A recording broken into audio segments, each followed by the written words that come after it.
Mimi ni Dkt. Rupa, mshauri wa uzazi na magonjwa ya wanawake kutoka hospitali za Apollo. Basi, kipindi cha rutuba ni nini? Wanawake wengi huja wakiuliza, ni wakati gani sahihi kwangu kujaribu kupata ujauzito? Kwa hiyo ni muhimu kuelewa mzunguko wako wa hedhi ili kujua dirisha la rutuba. Kwa kawaida, kuanzia siku ya kwanza ya hedhi yako hadi siku ya kwanza ya hedhi inayofuata ndio urefu wa mzunguko wako wa hedhi. Huu kwa kawaida huwa ni kati ya siku 28 hadi 30, lakini chochote kati ya siku 21 hadi 35 kinachukuliwa kuwa cha kawaida. Kwa hiyo, kwa kawaida yai hutolewa siku 14 kabla ya hedhi yako inayofuata.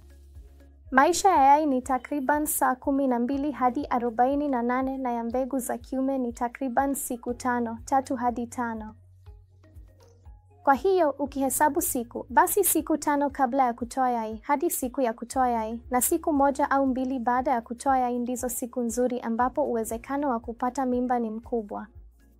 Hivyo hii inachukuliwa kama dirisha la rutuba.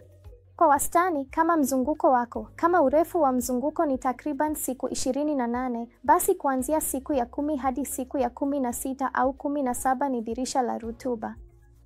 Kwa hiyo katika kipindi hiki, tunashauri kufanya tendo la ndoa kwa mpangilio angalau kila baada ya siku 1 ili kuongeza uwezekano wa kupata mimba. Lakini wakati mwingine urefu wa mzunguko unaweza kubadilika sana. Kwa hiyo kama mizunguko yako haiko sawa, unaweza kuangalia ni mzunguko wako mfupi zaidi na mrefu zaidi. Chukua mzunguko wako mfupi zaidi, toa 18 ili upate siku ya kwanza ya dirisha lako la rutuba.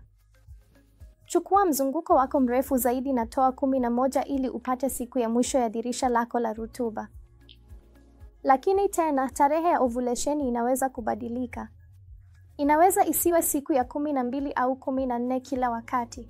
Kwa wastani, tunasema kama mizunguko yako ni ya kawaida au karibu na kawaida, basi anza kutoka siku ya 8 hadi ya 10 hadi siku ya 20. Angalau jaribu kushiriki tendo la ndoa kila siku nyingine au mara moja kila baada ya siku 2 ili kuongeza uwezekano wa kupata mimba.